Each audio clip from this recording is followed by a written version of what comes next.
2026 সালের 12ই ফেব্রুয়ারি দীর্ঘ প্রতীক্ষার পর বাংলাদেশে আবার গণতান্ত্রিক নির্বাচন হলো। তারেক রহমানের নেতৃত্বে বিএনপি 2/3 বেশি সংখ্যাগরিষ্ঠতা নিয়ে সরকার গঠন করল। মানুষ স্বপ্ন দেখল এবার বদলাবে দেশ, কিন্তু 4 মাস পার হয়েছে আর মানুষ এখন হিসাব মেলাতে ব্যস্ত। গুম, খুন আর ধর্ষণ থামছে না। প্রতিদিনের সংবাদ মাধ্যমে উঠে আসছে নিরাপত্তাহীনতার ছবি।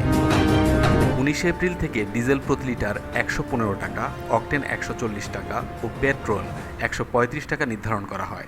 এরপর মাত্র 1.5 মাসের ব্যবধানে আবারও দাম বাড়ল।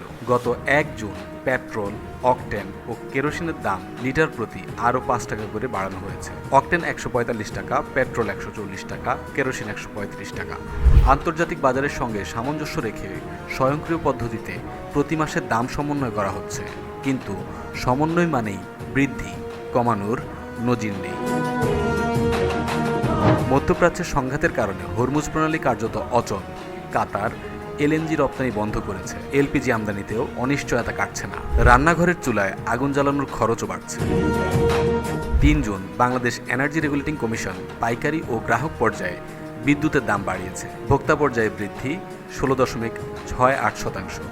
বিশ্লেষকরা বলছেন এই প্রভাব বিদ্যুৎ বিলে নয়, শিল্প উৎপাদন, সেচ, ক্ষুদ্র ব্যবসা সব খাতে আঘাত হানবে। এর উপরে আসছে নতুন বাজেট। বৈশ্বিক অনিশ্চয়তার মধ্যে মূল্যস্ফীতি নিয়ন্ত্রণ এখন সবচেয়ে বড় চ্যালেঞ্জ বলে মনে করছেন বিশেষজ্ঞরা। বিভিন্ন পণ্যে ব্যাপক শুল্ক আরোপের পরিকল্পনা, বাজারে আরেক দফা মূল্য বৃদ্ধির শঙ্কা।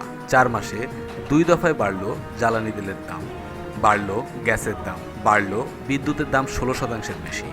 আর বাজারে নিত্যপণ্যের দাম আকাশ ছোঁয়া। মানুষ ভোট দিয়েছিল পরিবর্তনের জন্য, কিন্তু পরিবর্তন এসেছে শুধু দামের তালিকায়। বদলেছে শাসকের নাম, বদলায়নি শাসনের চরিত্র।